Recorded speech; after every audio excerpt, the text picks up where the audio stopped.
Fala, galera, boa noite. Deixa eu ver só uma coisa aqui. Agora foi. Tudo bem? Boa noite. Estamos aqui novamente, né? Mais uma aula para a gente estar junto aqui. Primeira de 2022, então feliz 2022 para todo mundo. Trouxemos hoje aqui o Maurício Pimentel, a gente fez o convite e aceitou, então, assim, já agradeço muito, Maurício, pela disponibilidade, enfim, né, por estar aqui conosco.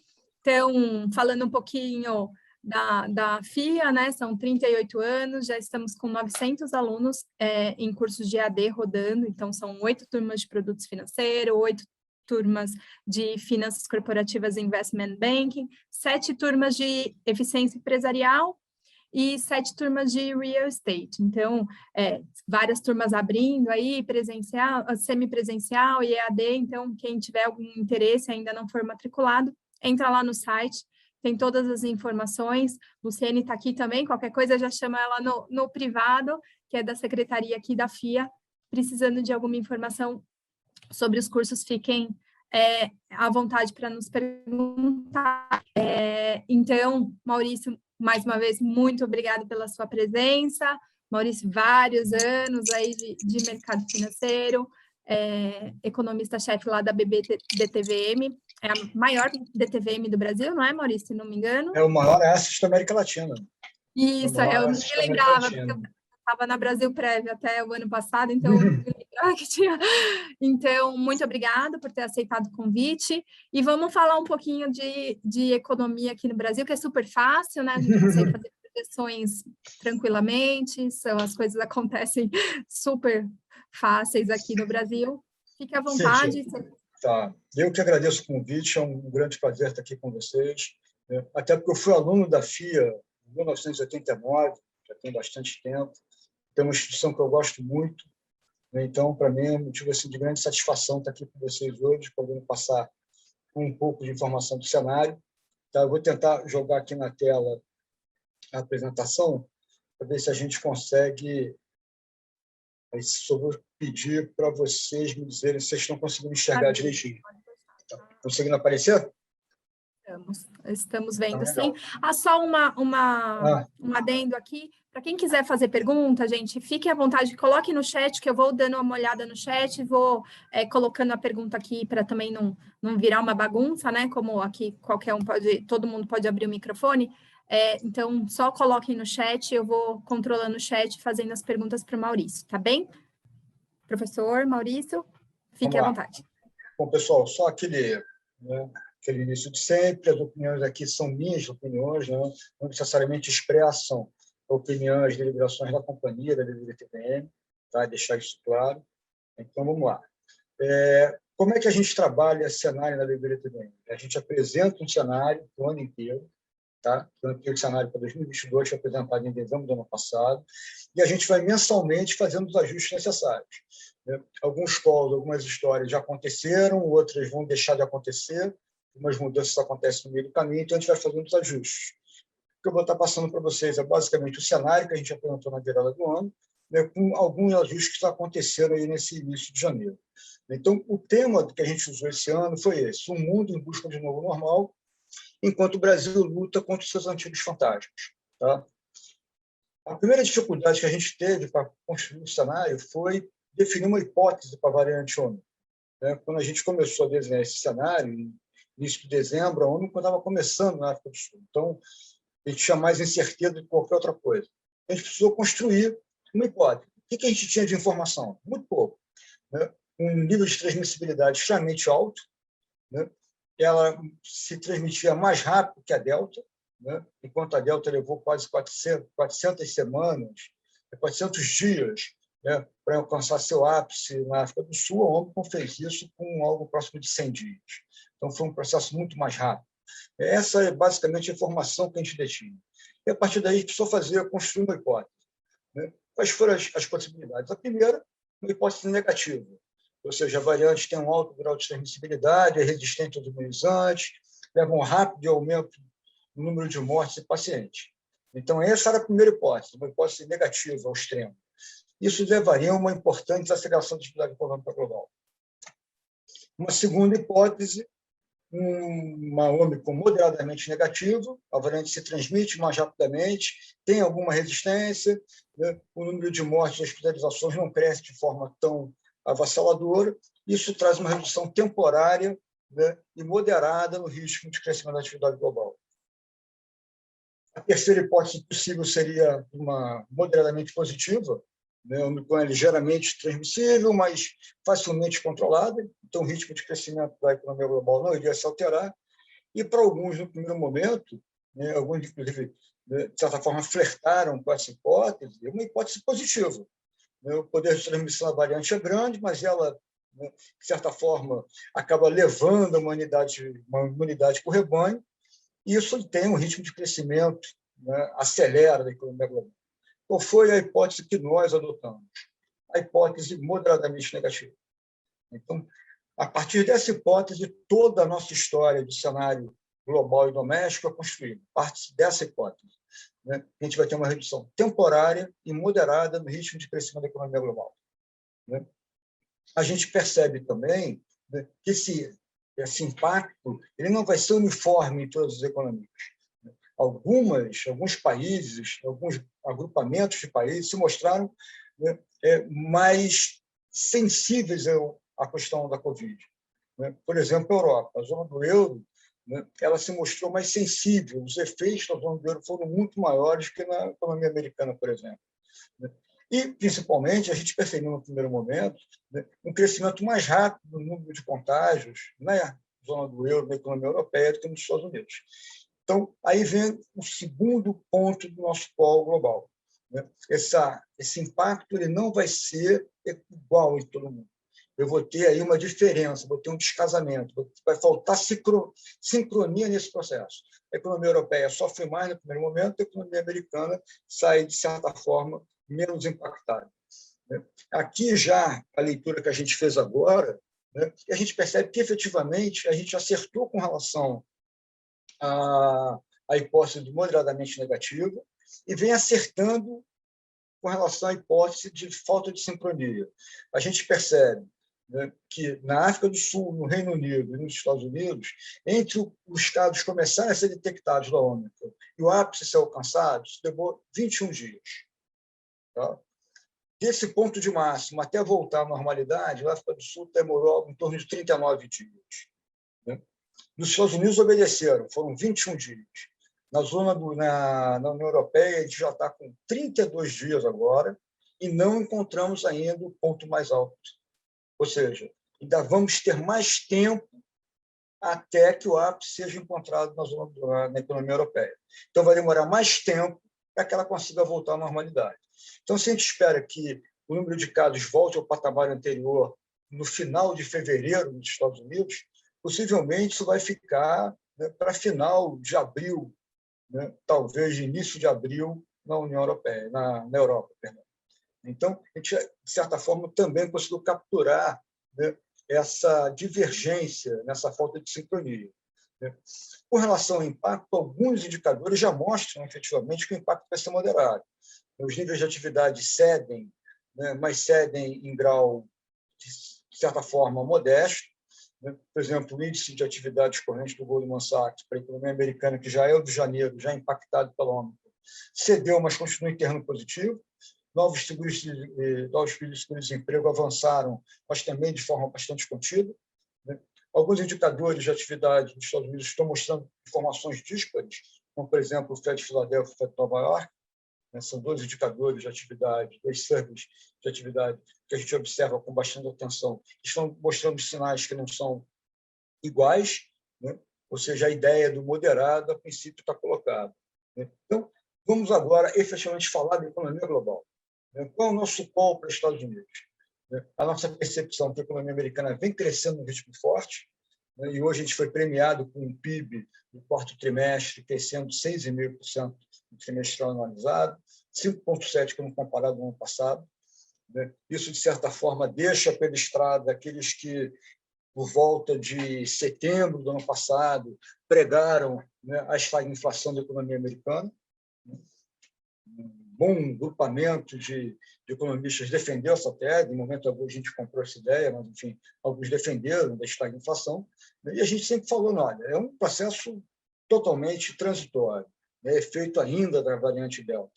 Então, está tranquilo com a atividade americana. E continua bastante tranquilo. E os dados vêm mostrando que não há motivo para se preocupar com qualquer história de estagflação. Um ritmo de crescimento forte, principalmente na indústria.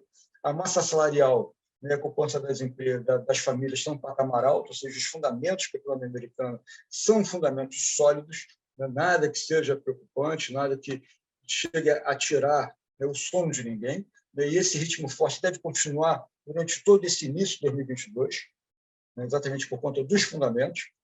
Tá? Deixa eu passar aqui. E a continuidade de crescimento vai ser necessariamente acompanhada, nesse primeiro momento, do avanço da inflação. A inflação americana, a inflação global, na verdade, ela vem pressionada por problemas nas cadeias globais de produção e de distribuição. Esse foi um evento. O segundo evento foi todo o aporte fiscal e monetário dado nas economias centrais, se transformou direto em consumo de bens. Imagina você nos Estados Unidos receber na sua casa um cheque de $1.400 e o cara diz para você, olha, você só vai poder comprar. Vai poder comprar carro, televisão, mas você não vai poder viajar, não vai poder ir para o restaurante. O cara saiu e comprou carro e televisão. Essa é a realidade.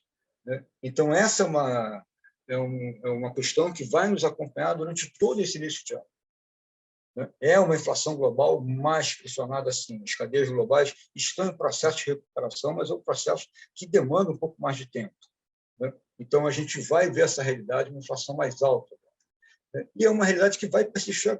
Se vocês olharem alguns indicadores antecedentes para a inflação, como, por exemplo, o MyHigh para automóveis usados, que seria a tabela FIP nossa, as confianças, os preços nas confianças, os SMs, todos eles apontam ainda para uma inflação ascendente nesse início de ano nos Estados Unidos. Fato que decorre dessa inflação mais pressionada é um Fed mais hawkish. O Fed efetivamente já definiu que encerra o seu programa de compra de ativos agora em março. Na reunião de ontem, o Jeremy Powell adotou uma postura ainda mais hawkish, ainda mais dura que ele já vinha adotando, inclusive para alguns sinalizando a possibilidade do ciclo de ajuste começar com alta de 50 pontos.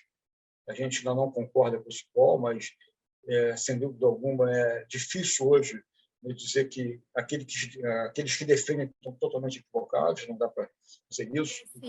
A projeção de vocês para essa subida de juros americano é como, Maurício? Olha só, a gente está com um ciclo de 4 altas de juros. Tá? São 3 altas no primeiro semestre do ano, março, abril e junho, tá? E a última alta em dezembro do ano só. Tá? E aí, esse call, na verdade, é meio autoconsenso. Eu vou daqui a pouco tentar fundamentar porque a gente está contando essa história de um Fed que vai, de certa forma, perder um pouco de ímpeto ao longo de 22. E aqui só para, como tem um evento aberto, né? Então, a gente vem ouvindo bastante, né, desse termo hawkish, dovish, né? Dovish a gente já não escuta mais, né? Mas o hawkish que a gente fala, e eu vou falar porque eu trabalho em banco há um tempão e fui descobrir o que era isso o ano passado, nas cartas do gestor que eu tinha que dar uma olhada quando a gente passava. Então, é um tom mais duro, hawkish, e o dovish quando ele está mais leve, né? Enfim, mais. Então, para quem não sabe, quando o Maurício falar que ele estava hawkish, é que ele é um tom mais duro com relação à subida de taxa de juros, enfim, né? Controle da inflação. Pode seguir, Maurício. Nada, que isso, Cíntia, obrigado. A ideia é exatamente do quão preocupado o Banco Central está com a questão inflacionária.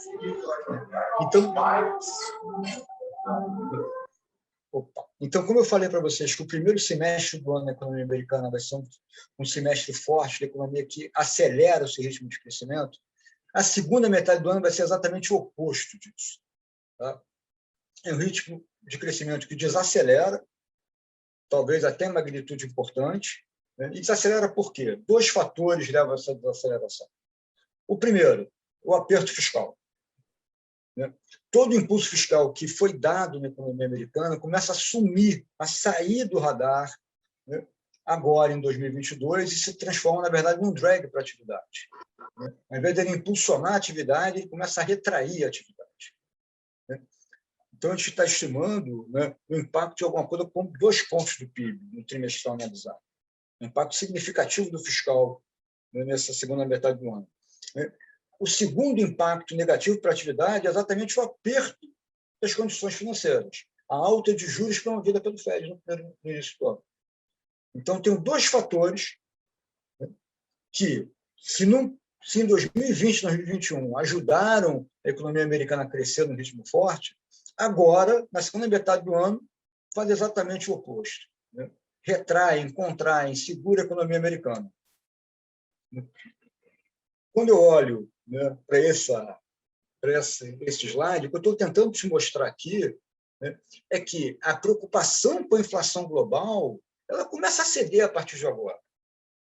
Eu já consigo perceber que alguns fatores que implicaram os problemas nas cadeias globais de produção e distribuição estão se reduzindo. O fluxo de contêineres está voltando à normalidade, a produção de semicondutores está voltando à normalidade. Em dezembro desse ano, o FED Nova York, 3 pesquisadores do FED Nova York, desenvolveram esse barômetro das cadeias globais de suprimento. E a gente já percebe que em novembro e dezembro, né, essa pressão já cedeu. Ou seja, a ideia da inflação global é uma ideia de uma inflação que persiste no início do ano, e não ao longo de todo o ano de 2022. Quando eu olho para a minha expectativa de inflação no final desse ano nos Estados Unidos, né, e quando olho para a expectativa de inflação dos agentes para a economia americana dos Estados Unidos, uma economia que é uma inflação que vai terminar o ano mais próxima de 2,5% do que de 4%. É uma inflação que vai desacelerar de forma importante. Alguns indicadores antecedentes já apontam nessa direção.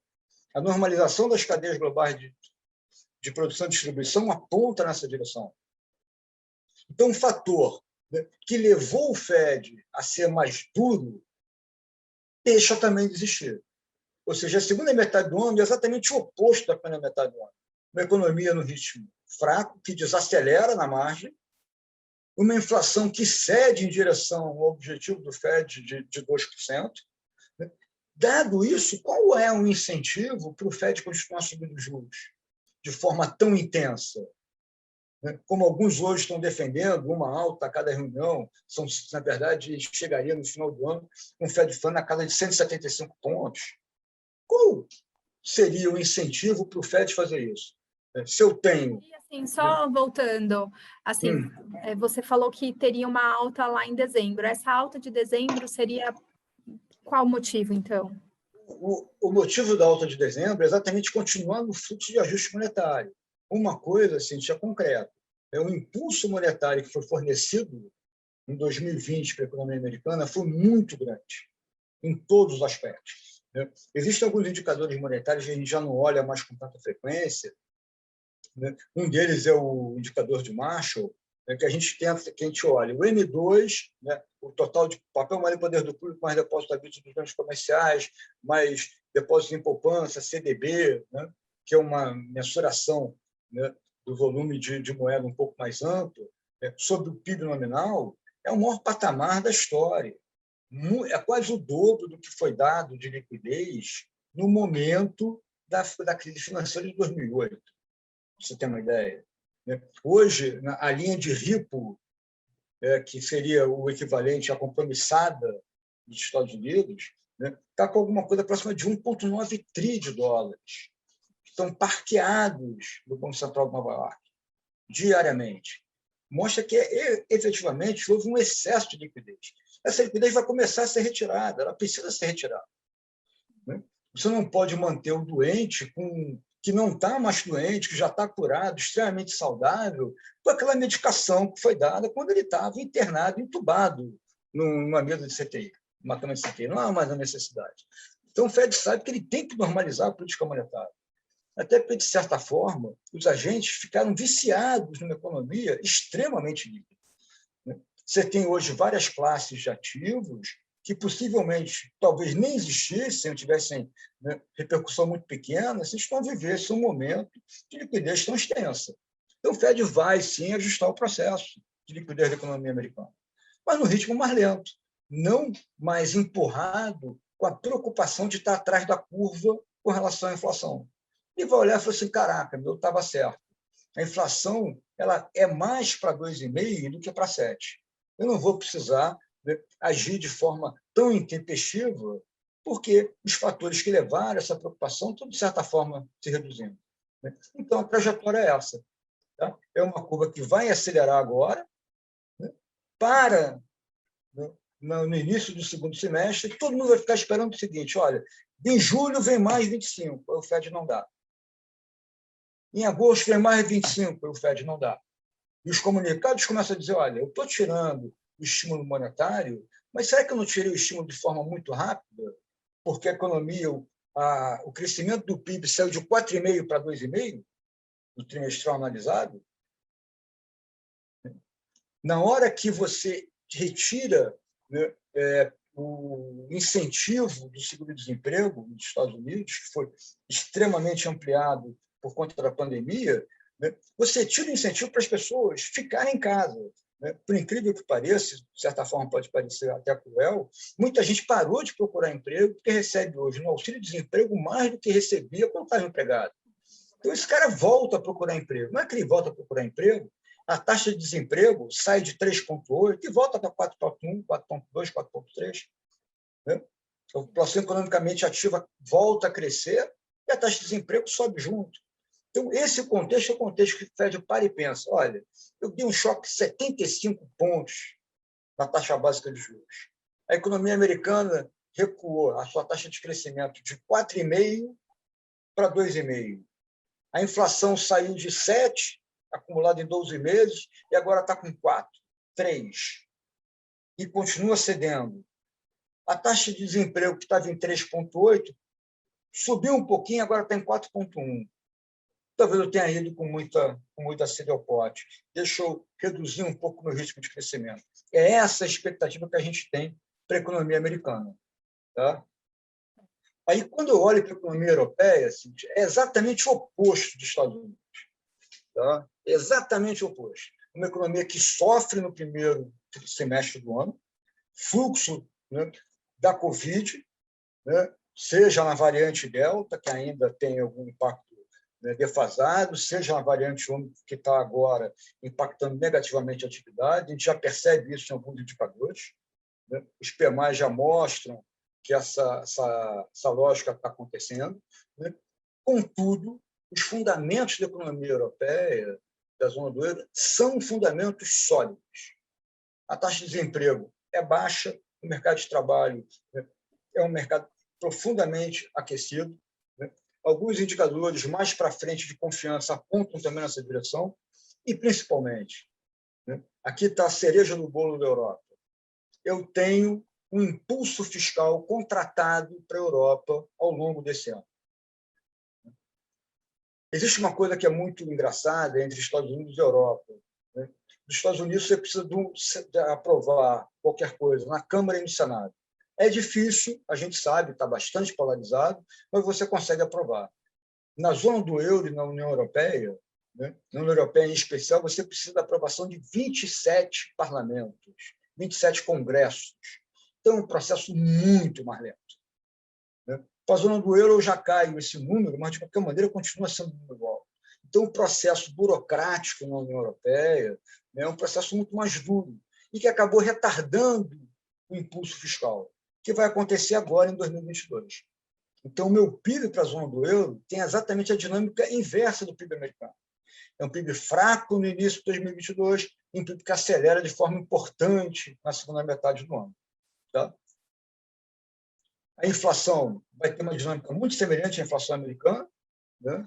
Fluxo reflexo da questão global, então uma inflação que também vai ceder.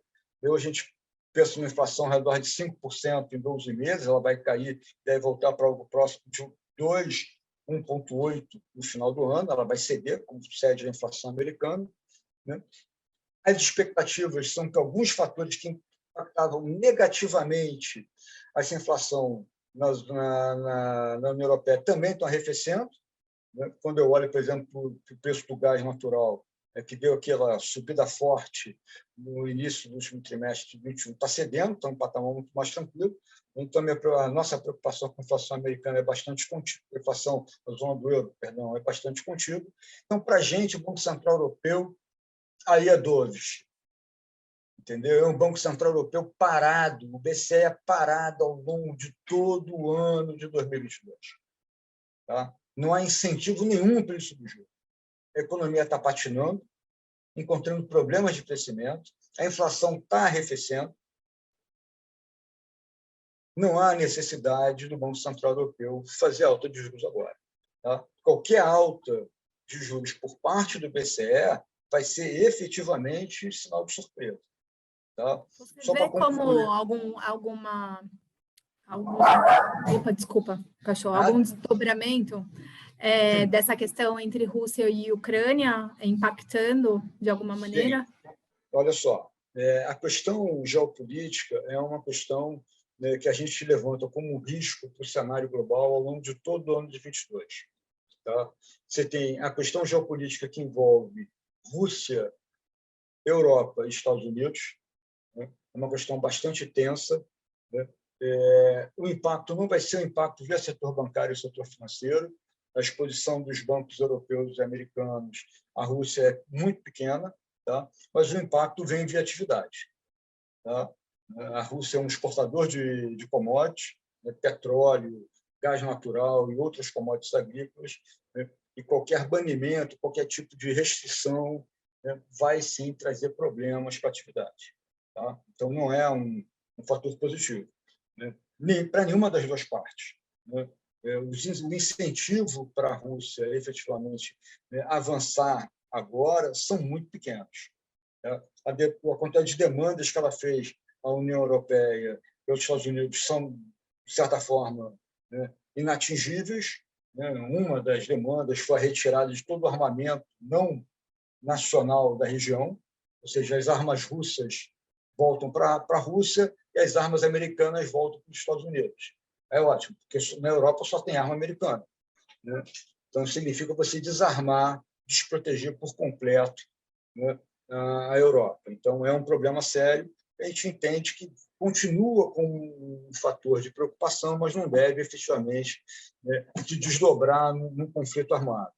Outro fator geopolítico importante que precisa ser acompanhado, a gente acompanha, é a relação Estados Unidos-China, não tanto pelo aspecto comercial, mas pelo aspecto geopolítico. A China vem constantemente fazendo ações militares no Mar da China. Semana passada, houve sobrevoo de aviões de caça sobre Taiwan, né? E, em resposta, o presidente americano, no final de semana, determinou, né, que 2 porta-aviões americanos fossem para a região para treinamentos militares. Então, é uma região de conflito. Alguns anos atrás, na época do governo Clinton, né, a situação ficou um pouco mais acirrada, arrefeceu. Né? A China se aproxima, né, do aniversário dos 100 anos da Revolução e ela pretende comemorar esses 100 anos com Taiwan anexado. Esse é o interesse da China. Né? Não é o interesse dos Estados Unidos na região, nem dos seus principais parceiros. Né? Então, é uma questão de conflito que a gente acompanha com bastante atenção, com bastante carinho. Tá? Talvez ela possa até ser mais preocupante do ponto de vista da geopolítica do que o conflito russo. Tá? Porque, efetivamente, são 2 superpotências, né? Estados Unidos e China. Né? A Rússia hoje é uma ex-superpotência. Ela ainda se vale, né, dos arsenais que ela mantém, da antiga União Soviética, os arsenais atômicos. Né? Quem hoje efetivamente avança, né, no sentido de construção de um arsenal bélico de última geração é a China. Tá? Então, essa é a nossa principal preocupação, do ponto de vista geopolítico. Tá? Falando em China, para fechar o global, né, vamos falar dela. A economia perdeu força em 2021. Né? A China ela vive um trade-off, uma disputa muito grande entre crescer e gerar uma bolha de crédito. Né? Então, desde a década de 80, esse dilema persegue a economia chinesa e os principais líderes, né? Ou eu cresço e crio uma bolha de crédito, e reduzo o desemprego e consigo me perpetuar no poder, ou eu tento esvaziar a bolha de crédito, não cresço tanto, aumento o desemprego, isso me gera um problema interno severo, né? Vale só lembrar a Praça Tiananmen, lá atrás. Né? Foi exatamente no momento em que a gente vê a economia chinesa desacelerando, o desemprego aumentando. A economia chinesa efetivamente fez isso no final de 2021. Desde 2019, Xi Jinping procura conter essa bolha de crédito, então várias ações no sentido de reduzir o volume de crédito foram implementadas, isso repercutiu e vem repercutindo negativamente na atividade, principalmente no setor imobiliário, e aí vale ressaltar que o setor imobiliário chinês representa algo entre 25% e 30% do PIB, tá? A participação é significativa, né? Se eu pegar a cadeia mais longa, né, do setor imobiliário, isso vai dar um pouco mais de 37% do PIB chinês. Tá? É significativo, um setor bastante importante, né? E aí é reflexo da questão do crédito. Aqui eu estou trazendo para vocês alguns indicadores que mostram exatamente esse impulso creditício que foi negativo, né, nos últimos trimestres. Aí vem a questão importante. Na virada do ano, no início de dezembro do ano passado, uma reunião do Politburo, né, que é o núcleo do Comitê Central do Partido Comunista Chinês. Essa reunião tomou algumas decisões. Manter o crescimento, adotar uma política cíclica para promover o consumo e expandir o investimento, estabelecer metas para acelerar a construção de moradias, implementar novas políticas sociais. Fertilidade, o bônus demográfico chinês já acabou, né? Então a regra do filho único está sendo liquidada agora formalmente, na verdade vai ser incentivada as famílias a terem mais de um filho, e principalmente mudar as regras de Hukou. Tá? O que são regras de Hukou? Na China, quem tem acesso, você só tem acesso aos sistemas públicos de saúde, educação e previdência, né, na província do seu nascimento, do nascimento da sua família. Então, imagina que você saiu, você nasceu no Rio Grande do Sul, foi trabalhar no Rio Grande do Norte. Eu preciso ir ao médico, vai no Rio Grande do Sul. Quero me aposentar, no Rio Grande do Sul. Meu filho precisa ir do colégio, no Rio Grande do Sul. Aqui no Rio Grande do Norte, você vai ter que pagar por isso. E é caro. Foi a maneira que, lá atrás, né, o Partido Comunista Chinês encontrou, né, para conter a migração interna. Foi exatamente essa. Né? Eu não tenho como ficar colocando controle de passaporte na fronteira de uma província para outra, então vou pegar no que é mais doloroso, o bolso. E foi o que foi feito. Esse é o Hukou. O Hukou obriga o quê? A que várias famílias de imigrantes façam poupanças significativas. Por quê? Ele precisa poupar. Primeiro, ele só tem um filho. Então, qualquer necessidade que ele tenha na velhice, só tem uma pessoa para poder ajudar. Ele precisa poupar por conta da saúde, ele precisa poupar por conta da previdência, ele precisa poupar por conta da educação. Então, quando o Politburo decide mudar a regra de Hukou, é porque ele usa um experimento que foi feito na década de 90 em uma província chinesa, que estava com um problema de excesso de moradia, né? Tinha cidades praticamente fantasmas. O que ela fez? Ela ofereceu, olha, você tem um imóvel? Tem. Que tal você mudar para um imóvel mais novo? Eu vou financiar seu imóvel mais novo. E financiou. Os imóveis mais velhos foram devolvidos. Ela pegou o pessoal que não tinha o Hukou e fez uma troca. Você compra o imóvel, eu te financio a compra do imóvel, tá? E te dou o Hukou. Então, aquela poupança que aquela família acumulava para o futuro, ela pôde deslocar para o consumo do imóvel. Resultado, em menos de um ano, todo o estoque de imóveis naquela província acabou. Porque quem morava no imóvel antigo mudou para o novo, né? Quem morava em condições muito precárias, porque era forçado a manter poupança, conseguiu comprar seu imóvel. Quando você vende imóveis, né, as províncias conseguem vender terrenos, que a principal fonte de recursos das províncias chinesas são a venda de terrenos, e todo mundo está ganhando. Né? Em dezembro, o Politburo tomou essa decisão. Né? E, no final de dezembro, a gente já viu o primeiro corte de compulsório. De lá até agora, que eu posso dizer para vocês, a China já fez 3 cortes consecutivos de compulsório, já fez corte na taxa de juros de 5 anos, na taxa de juros de 1 ano, na taxa de juros de 7 dias. O Banco Central chinês, semana passada, sinalizou com um programa de 200 bilhões de yuans para o setor de crédito. Então, o Banco Central chinês está colocando em prática a decisão do Politburo. Então, a gente espera um crescimento forte, robusto da China em 2022. O primeiro trimestre vai ser fraco, porque essas condições de crédito ainda estão sendo construídas, e, principalmente, a gente vai ter a Olimpíada de Inverno. Então, é um momento onde o governo chinês contém a atividade para melhorar as qualidades do ar. Tá? Então, reduz a poluição, melhora a qualidade do ar, né? E isso impacta negativamente a atividade, principalmente o setor de siderurgia. Tá? Então, a gente vai ver, né, a partir do segundo trimestre, a China voltar a um crescimento muito mais forte do que em 2021. Tá? Dado isso, a nossa expectativa para as commodities é uma expectativa mais positiva para o minério de ferro, tá, do que para o petróleo. Né?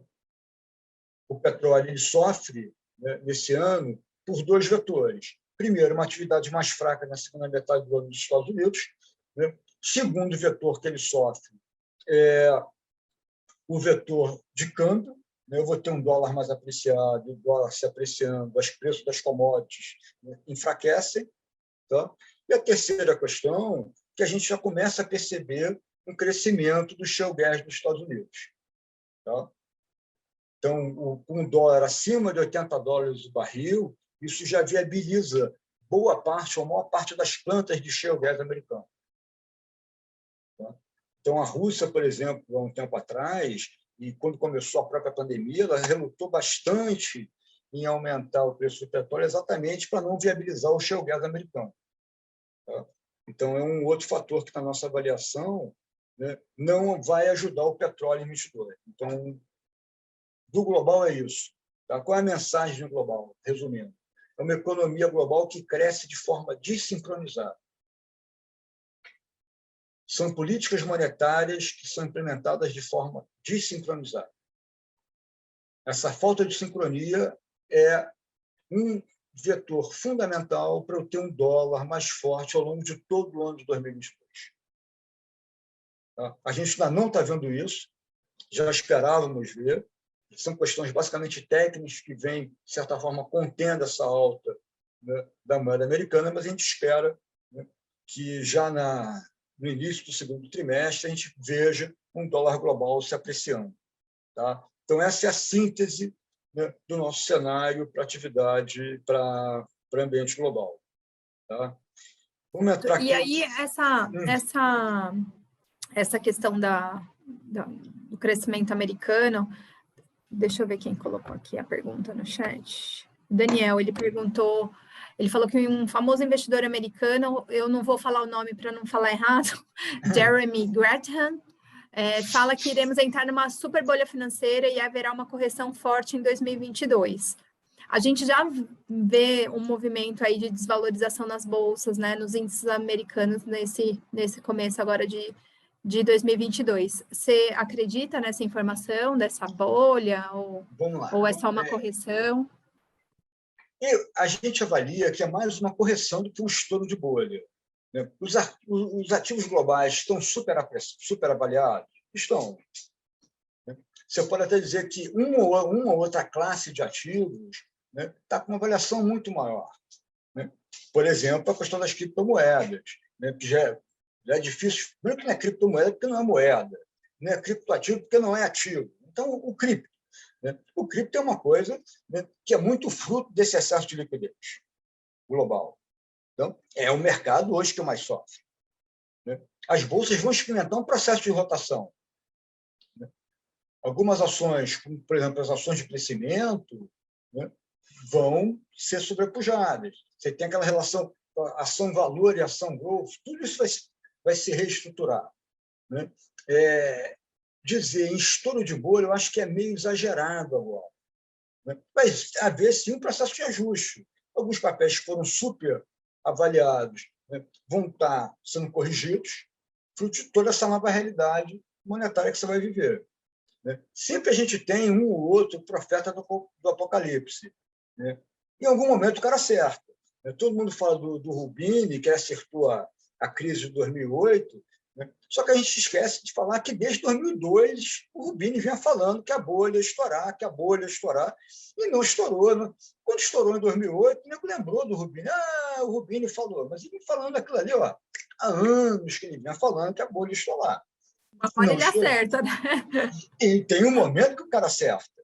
Né? Tem um momento que o cara acerta. A gente acha que não é o momento de acertar. Né? Vai haver, sim, um processo de reestruturação, de reprecificação, de ajuste de preços.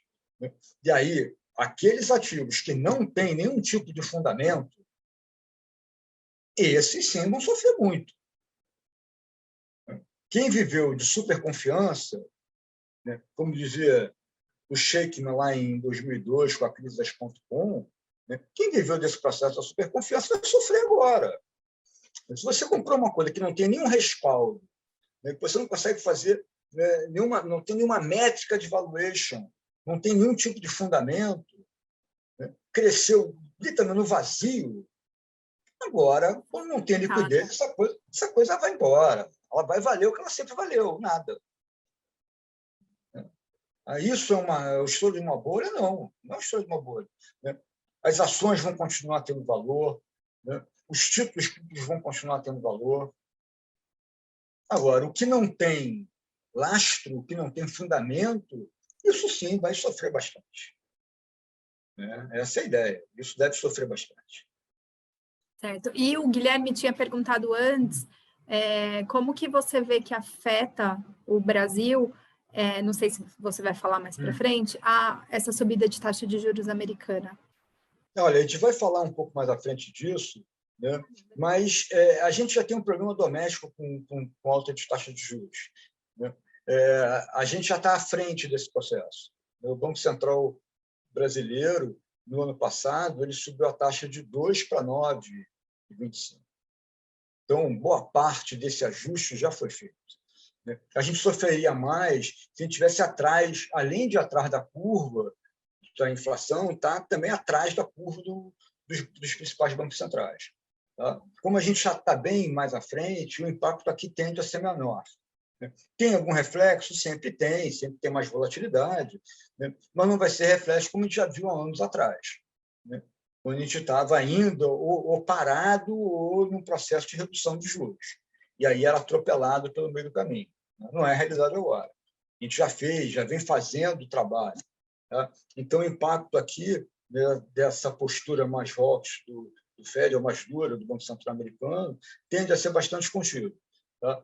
Vai vir mais via volatilidade, né, do que efetivamente de uma mudança de nível. Tá?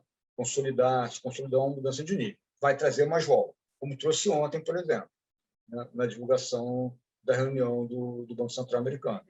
A gente viu aqui como as taxas ficaram extremamente voláteis, reflexo da volatilidade da taxa americana. Né? Hoje cedeu lá, cedeu aqui. Então, a gente vai ficar nessa volta.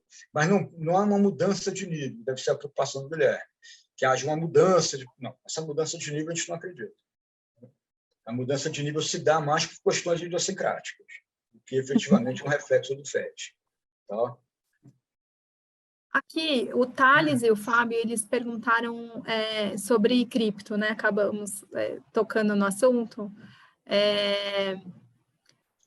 Da sua visão, o Thales pergunta da sua visão sobre alguns países adotar, outros querendo bloquear, e qual que é a sua visão. Bom, E o do Fábio é mais ou menos na mesma linha, sobre a questão da sua opinião sobre o futuro das criptomoedas. Tá. Olha só, né? A primeira coisa que eu vou dizer para vocês é: eu sou velho demais para criptomoeda. Eu tenho 61 anos de idade. Então, quando eu era mais novo, o único cripto que assustava era a criptonita, que assustava o super-homem. Entendeu? Né? Então, né, cripto, para mim, é uma coisa muito complicada. Primeiro, eu não posso chamar de moeda, porque não é uma moeda. Né? Se fosse moeda, em algum lugar eu poderia descer e comprar uma Coca-Cola com aquilo. Eu não vou a lugar nenhum do mundo, exceto El Salvador, eu vou comprar uma Coca-Cola usando uma cripto. Né? Não posso chamar de ativo, né? Porque ativo é um direito que eu tenho, né? Se eu possuo, né, uma cripto, eu não tenho direito a nada. Nada me dá lastro aquilo ali. Então, também não é um ativo, né? Então, eu não posso chamar nem de criptomoeda, porque não é moeda, nem de criptoativo, porque não é ativo. É um ser, né? É uma entidade que acabou surgindo, né?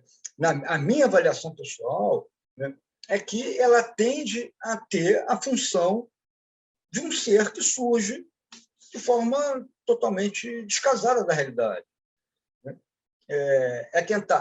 Tenta precificar uma cripto.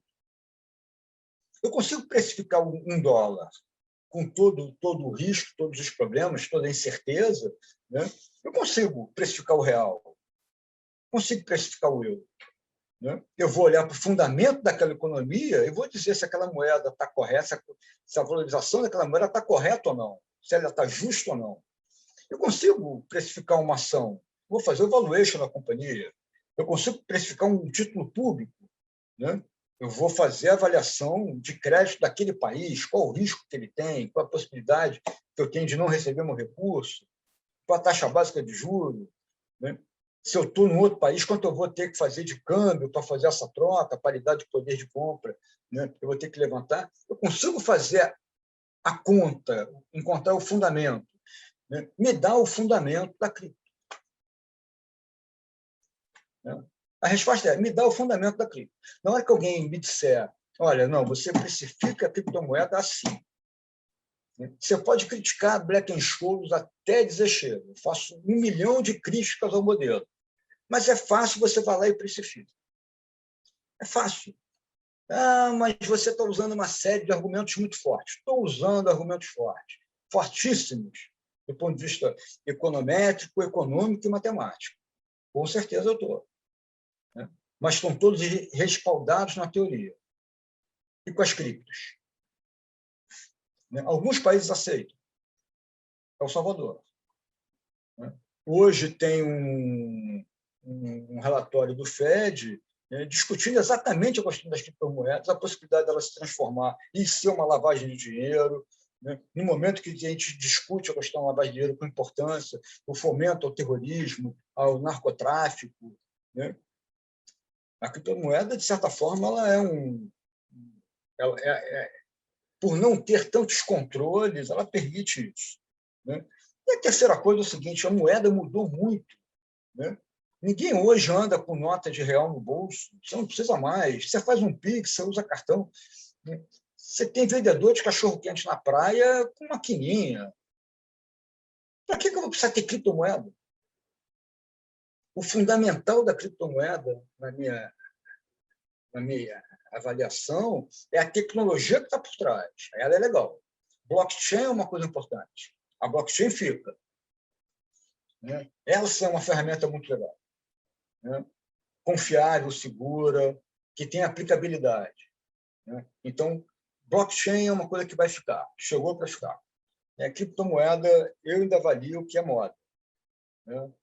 Como teve lá atrás né, aquele bichinho de pelúcia, né? Como teve o Pokémon, né? Teve também a cripto. Muita gente ganhou dinheiro, como sempre, e muita gente perdeu dinheiro, como sempre. Bacana, obrigada. Pode seguir, então, Nada. com o Vamos cenário lá. doméstico. Vamos para o cenário doméstico, né? E aqui, a ideia do cenário doméstico é por que são, né, por que a gente continua lutando contra os mesmos chantagem. O PIB confirmou a fraqueza que a gente esperava, né, desse final de ano, ou do abaixo que se supunha, né? Vale lembrar que se falava no PIB de 2021 crescendo algo em torno de 5,5%, isso veio sendo reduzindo. Ele vai crescer alguma coisa no final, né, desse ano, no final do ano passado, isso vai ter crescido algo em torno de 4,7%, 4,8%. É um crescimento robusto, mas muito aquém do que se supõe anteriormente. Os dados mais recentes vêm apontando para essa fraqueza da atividade doméstica, né, de certa forma consumida, né, pelo aumento da inflação, aumento da incerteza, e já respondendo, né, ao aperto nas condições financeiras pela alta dos juros, né. A atividade corrente já traz exatamente esse sinal de não melhorar, né, um sinal bastante fraco, né, para a atividade corrente. Né, qualquer indicador que eu viesse a colocar aqui ia contar a mesma história, né, a gente usou aqui índice diário de atividade, índice de surpresa macro, qualquer outro que eu quisesse usar me daria uma resposta semelhante a essa. Né? O aperto nas condições financeiras foi bastante importante, né? E parte desse aperto ainda não aconteceu. E esse gráfico da direita, isso aqui é um vetor autorregressivo, um modelo econométrico que a gente fez, para saber o seguinte: quando eu dou um choque na taxa de juros, como é que o meu PIB responde? Tá? Então, o que eu estou vendo nesse gráfico é exatamente isso, que chama de VAR, vetor autorregressivo. Né? Então, eu tenho uma equação de estimação e dou um choque na taxa de juros. Tá? E aí eu vou ver como é que o PIB vai se comportar.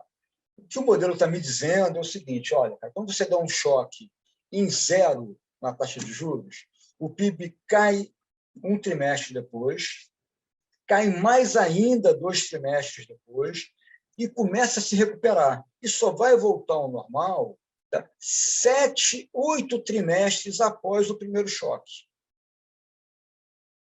Tá? 8 trimestres são 2 anos. Tá? A gente começou a subir juros no segundo trimestre de 2021.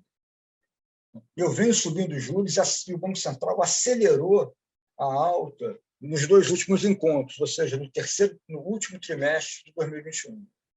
Então, aquele choque que foi dado pelo Banco Central no quarto tri de 21 vai ser sentido com mais intensidade no segundo tri de 22. Qualquer alta que aconteça no primeiro tri de 21 vai bater com mais intensidade no terceiro tri de 22. Mas também vai bater novamente no segundo tri de 22. Então, você percebe que é uma fraqueza que, de certa forma, está contratada ao longo de todo esse ano. O impacto das condições financeiras ele vai ser importante no sentido de me dizer, né, que a atividade econômica do Brasil em 2022 vai ser fraca. Se não bastasse eu já ter problema na renda real das famílias, que foi comprometida pelo aumento da inflação, o aperto nas condições financeiras compromete toda a recuperação da atividade brasileira no ano de 2022. Tá? Dado isso, né, a nossa estimativa é que o PIB tenha crescido 4,7% em 2021 e cresça algo próximo de 0,1%, 0,2% em 2022. Tá? É um crescimento bastante contido. Né? Além disso, a gente percebe, né, que um fator que poderia ser positivo para a atividade brasileira, principalmente nesse início de ano, que é o setor agrícola, tá? Ele deve ficar atrasado. Tá? E por que ele vai ficar atrasado? Porque tem problemas climáticos importantes. Né? Esse aqui é a previsão de anomalias de precipitação de chuva, feita pelo IMET agora. Tá? Vocês percebem que a ideia é que o primeiro trimestre desse ano tem uma quantidade de chuvas mais baixa na região centro-oeste e sul, e aqui eu estou falando de trigo, soja, milho, principalmente. Tá? Ao mesmo momento que eu tenho um aumento de chuvas na região sudeste e nordeste. E aqui eu estou falando que as culturas, né, as lavouras transitórias. Então, aqui eu tenho leguminosas, tenho frutas, tenho verduras, tenho tubérculos. Né?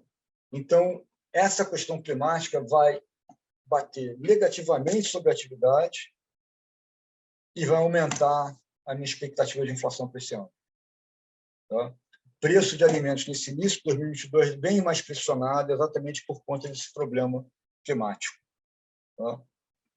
Então, a gente que chegou, inclusive, a supor, né, que poderia ter um PIB mais forte nesse início de ano, por conta da agricultura, que ficou decepcionando no final do ano passado, né, a gente está começando a descartar essa possibilidade. Né? A própria Conab está fazendo isso agora, já reduziu a safra. Se olhar aí no gráfico da direita, a perspectiva de safra da Conab em dezembro e janeiro já está menor. Então, exatamente dessa realidade climática. tá? Ela é cruel. Então, a gente não tem expectativa de ter nenhuma melhora agora por conta disso. Tá? Deixa eu voltar aqui só um slide que ficou para trás. Essa aqui é a nossa expectativa para prêmio de risco e para a taxa de câmbio desse ano. Né? É um prêmio de risco que cede aí no início de ano, já que a maioria das preocupações fiscais ficou para trás. Né? Então, a gente volta a ter um prêmio de risco abaixo do prêmio de risco de emergente. Tá?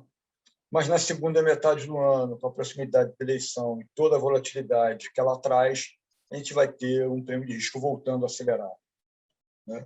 Essa dinâmica do prêmio de risco acaba explicando a minha dinâmica para a variação de câmbio.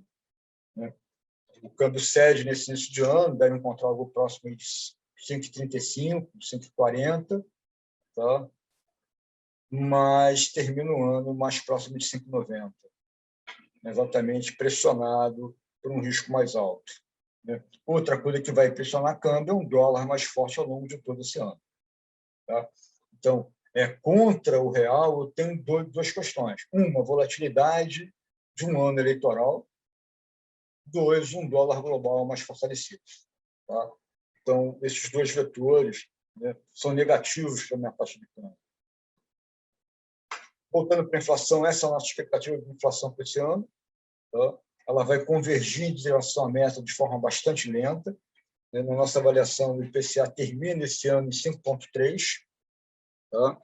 Ele vai encontrar o centro da meta só em 2023. E uma inflação que começa o ano mais pressionada por conta de alimentos, principalmente, alguma coisa de combustíveis também. Então, vocês percebam, né, que durante aí quase todo o primeiro semestre, a variação acumulada em 12 meses vai estar acima de 8,5%. Embora eu tenha variações na margem recuando, né, a variação acumulada em 12 meses vai continuar bastante alta. Tá? Mas aí, na hora que eu tirar o passado, né, da conta, eu consigo ter esse recuo mais forte. Então, vou terminar, né, a nossa expectativa é terminar o ano com uma inflação no IPCA de 5,3 e uma inflação no IGPM de 8,9. Tá? O IGPM que vai aí repercutir com mais intensidade, né, a alta no preço das commodities. Tá? E aí, quando eu falo commodities, não só as agrícolas, como também minério de ferro. Tá? Que deve subir esse ano, conforme a nossa expectativa que foi apresentada lá atrás, da melhora da atividade chinesa, isso acaba dando mais minério, né? E o minério subindo vai bater aqui direto no meu GPM. Tem um GPM mais alto, um PIB de 8,9. Né? Se eu olho para as variações, ainda são variações mais contidas, ainda tem alguma coisa de passado, né, pesando. Tá? E aí, por fim, essa aqui é a nossa expectativa de Selic. Tá? Aqui eu estou trazendo para vocês a nossa expectativa, o mercado da B3 na última sexta-feira e o mercado da B3 um mês atrás. Tá? Quando a gente apresentou esse cenário em dezembro e falou de uma Selic terminando 22 em 12,25, a B3 tinha uma Selic de 11,50. Ainda tinha no mercado muita gente que acreditava o seguinte: com atividade fraca, a inflação cadente, o Banco Central não tem estímulo para continuar apertando o Selic ao longo do ano. Então, ele sobe a Selic, né, as expectativas voltam para o centro da meta. Né? Quando chegar na metade do ano, o Banco Central não está mais olhando mesmo para as expectativas de inflação de 22, né, horizonte de relevância política monetária 2023. Então, ele tem incentivo para começar a reduzir juros novamente e, com isso, tentar dar algum apoio para a atividade. A gente discordou daquilo e falou: olha, a gente não vê espaço para isso. Os nossos modelos, né, não contemplam ou não suportam esse tipo de movimento, esse tipo de dinâmica. Quando eu endogenizo a minha taxa Selic, mando o modelo rodar, né, ele me dá uma Selic de 12,25. Tá? Quando eu tiro, exogenizo a Selic e vou lá na mão e coloco uma trajetória de Selic abaixo de 12,25 no final desse ano, ele me dá uma IPCA mais alta esse ano e mais alto no ano que vem. Tá? Então, a gente fez os dois exercícios. E ambos os exercícios, né, me deram essa resposta. Olha, Selic é 12,25. Né? E a gente olha agora, né, na última sexta-feira, e já vê que boa parte desse prêmio que tinha na curva já foi consumido.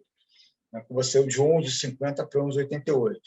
Se a gente for rodar isso agora, possivelmente vai dar alguma coisa mais próxima de 11,95, 11,96. Tá? E a ideia é que, ao longo do ano, desse início de ano, né, essa gordura seja consumida, que efetivamente os agentes entendam que o espaço para o Banco Central cortar, ainda esse ano, é muito pequeno. Né? Lembrar que o Banco Central do Brasil, né, é um Banco Central que segue uma política, um regime de metas de inflação. Tá? Se tentou muito discutir, o Banco Central ficou atrás da curva, o Banco Central podia ter subido Selic mais cedo, se tivesse subido mais cedo, ainda não teria tido inflação. Né? Não é tão direta essa questão. Tá? A inflação no Brasil também é fruto da inflação global. A gente não está tendo inflação sozinho. Né? É lógico que questões idiosincráticas ajudam a ter uma inércia maior, a ter variações maiores, né? Mas é uma realidade global. O Banco Central, na nossa avaliação, ele cumpriu e vem cumprindo o que manda o livro-texto de um regime de metas, né? E, dado isso, ele entrega esse ciclo de ajuste monetário em 12,25. Tá? Nossa ideia são 150 pontos em fevereiro, 100 pontos em março, Agora. 150 em fevereiro, 100 pontos em março, 50 pontos em maio. Tá? E aí ele para o ciclo. Né? E quando chegar em maio, ele der 50 pontos, ele rodar o modelo, né? E a gente rodar o modelo, e o mercado rodar o modelo, vai encontrar uma inflação, um IPCA em 2023 na casa de 3,25, 3,20, um pouquinho abaixo. E aí o Banco Central falou, agora eu estou confortável. Né? Cumpri o meu papel. Fiz aquilo que eu tenho que fazer. Ancorei as expectativas. Eu reancorei as expectativas. E essa é a nossa ideia. A gente não vê espaço, alguns ainda contemplam essa possibilidade, a gente não, né, de uma Selic abaixo de 12,25 no final do ano. Tá? Em Minas Gerais, pessoal, esse é o nosso cenário, o cenário que a gente apresentou para cá. Né? Vocês percebam que ele tem uma série de dinâmicas, de idas e vindas. Né? A gente vem ajustando ele mensalmente. De certa forma, a gente está bastante confortável com ele. Se vocês olharem, vocês vão ver que tem vários calls que estão surgindo aqui, né? Tem várias oportunidades, várias ameaças também. Né? E assim que é isso que a gente fornece, né, para o nosso grupo de gestores, e a partir daqui que eles vão traçar todas as estratégias. Né? E essa é o ponto de partida para eles construir as estratégias da casa, né, com relação aos mercados. Né? Bacana. Muito bom. Pelo que eu vi aqui, eu não pulei nenhuma pergunta. Tem uma pergunta falando sobre fundo agrícola, né, Fiagro, e se, na sua opinião, eles vão crescer assim como os fundos imobiliários. Não sei se é muito a sua Olha seara só, aí, né? não é muito a minha praia. Né? A gente até lançou um Fiagro agora, que tá muito bem, né? Tá avançando bem. Eu não domino, eu não vou me atrever a fazer nenhum tipo de comentário com relação a isso. Né? As expectativas que a casa tem quando lançou são extremamente positivas. Né? As expectativas da casa e do mercado para esse tipo de fundo são extremamente positivas. Se não fosse, eu te diria, a BBTV não lançaria. Se a gente lançou esse fundo agora, é porque a gente vê que é realmente um mercado promissor. Tá? Para a parte de mercado imobiliário, você vê com bons olhos agora para 2022?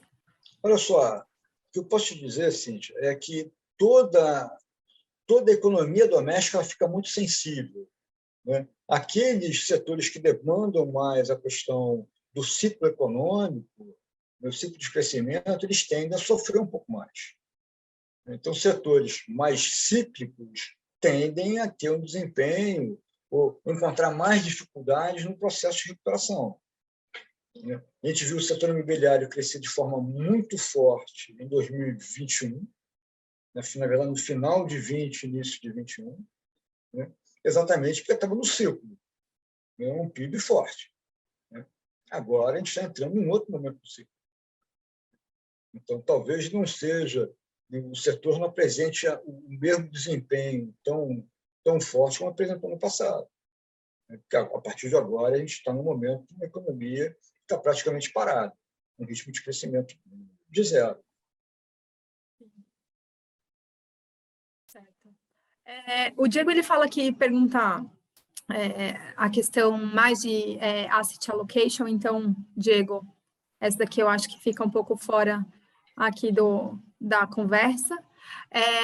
O Thales, ele perguntou agora se você costuma utilizar a modelagem quantitativa. Olha só, né? A gente tem na área de... a gente tem duas áreas, né, que é a área de macroeconomia, onde a gente constrói esses cenários, né, que são um insumo, né, para os nossos gestores, e tem toda a área de análise, né, que também fornece os insumos, basicamente, para a área de renda variável, e tem análise de crédito, que der o subsídio para a área de renda fixa. Na nossa área de renda variável, de análise de renda variável, existe uma área de quant, tá? Bastante ágil, inclusive, bastante promissora. Na área de macroeconomia, né, na divisão de macro, o que a gente usa são modelos econométricos. Tá? Todos esses números que a gente apresenta, eles surgem a partir de uma modelagem econométrica. Né? Hoje a gente está desenvolvendo, está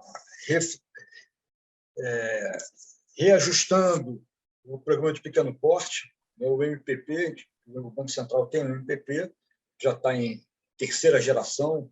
Né? A gente está reestimando o nosso MPP de segunda geração ainda. A gente está começando já o processo de preparação para desenvolver um modelo igual do Banco Central, um MPP de terceira geração, que usa uma tecnologia, né, econométrica um pouco mais avançada. Né? A gente usa bastante econometria. Tá? Tudo parte da história. Né? A história, para a gente, é o fundamental. Mas depois que eu tenho a história contada, eu tenho que transformar isso em número. E o modelo vai me dizer... né? É o primeiro cara que me diz se a minha história é boa ou não. É o modelo. Né? Se eu conto a minha história para o modelo e o modelo me dá um resultado totalmente diferente, sabe que a minha história não está boa. Alguma coisa aqui eu errei. Né? Faltou algum link nessa corrente. Né? Aí eu releio a minha história e vejo, cara, não está. Algo aqui não está correto. Né? A gente sempre tende a não torturar o número. Né? Existe uma regra de econometria que diz que um número bem torturado conta a história que você quer ouvir. Né? A regra que a gente tem na área de macro da BBDTVM é não torturar um número. Tá?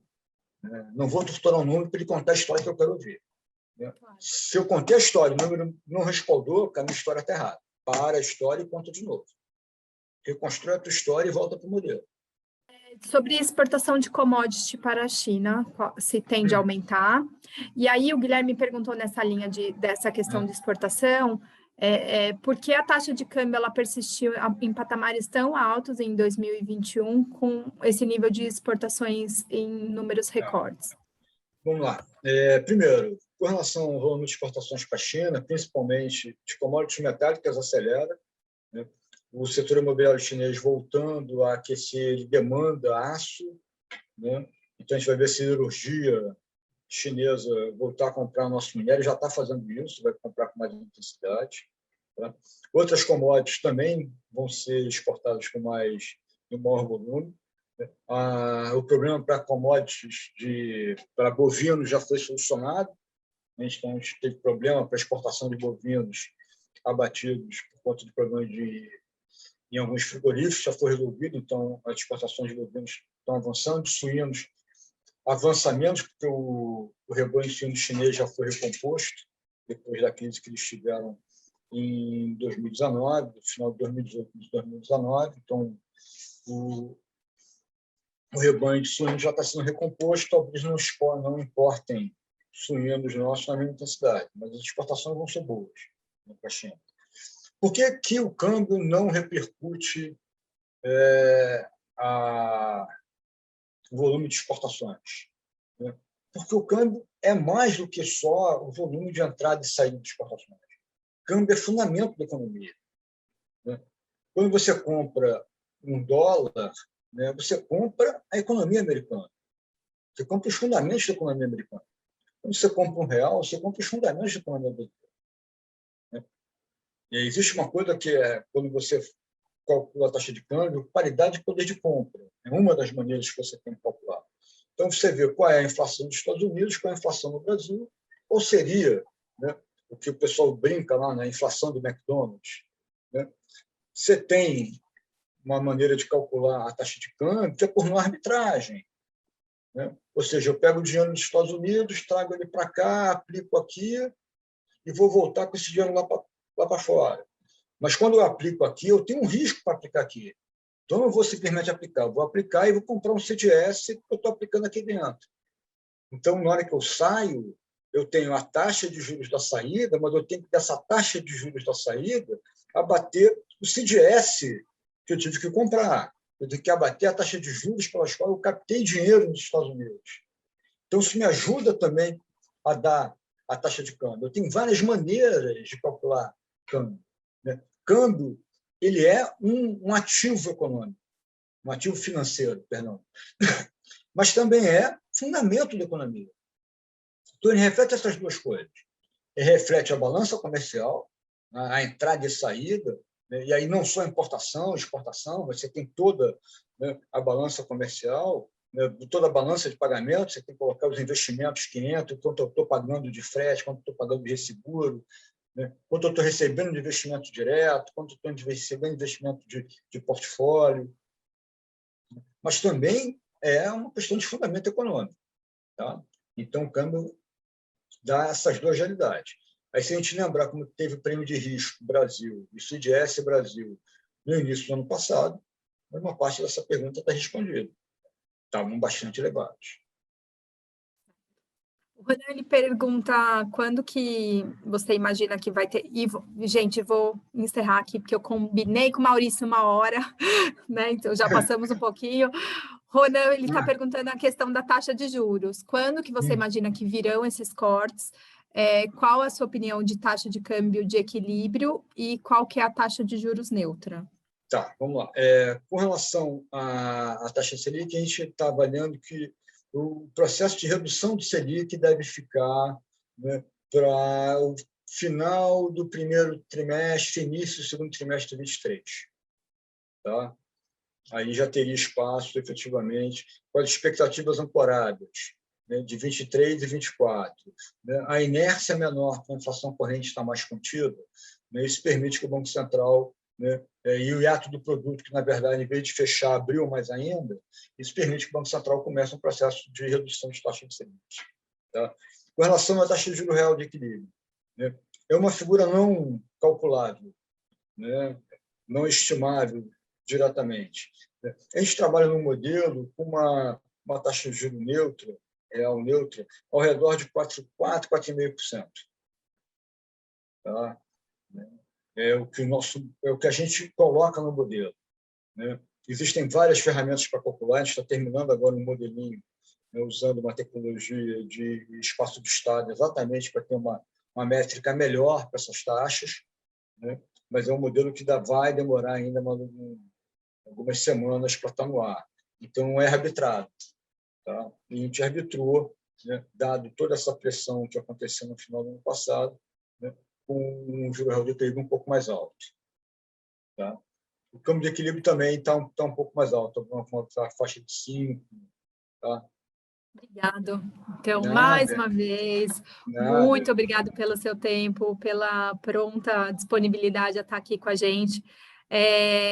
Só lembrando, quem ainda não é aluno, esse é o nível das nossas aulas, e lá no site da Penfia, vocês têm acesso a algumas outras aulas, outras que a gente fez aqui sobre outros temas, então acessem lá. Maurício, muito obrigada. Pela sua Cíntia, eu que disponibilidade. agradeço mais uma vez o convite de vocês, agradeço a paciência do pessoal que me ouviu. Tá? Sempre que você precisar, entre em contato, a gente vai estar conversando, tá bom? É sempre um grande prazer a gente poder estar passando para vocês. A gente espera, né, que parte de vocês sejam nossos clientes, então vocês mais ou menos entendem, né, que quando o gestor toma uma decisão de investimento, ele está tomando uma decisão com respaldo. Tá? Então, por favor, precisando, Cíntia, conte com a gente sempre. Tá bom? Obrigada, Maurício. Muito obrigada para quem ficou, para quem assistiu essa aula incrível. Uma boa noite para todo mundo, fiquem bem e até a próxima.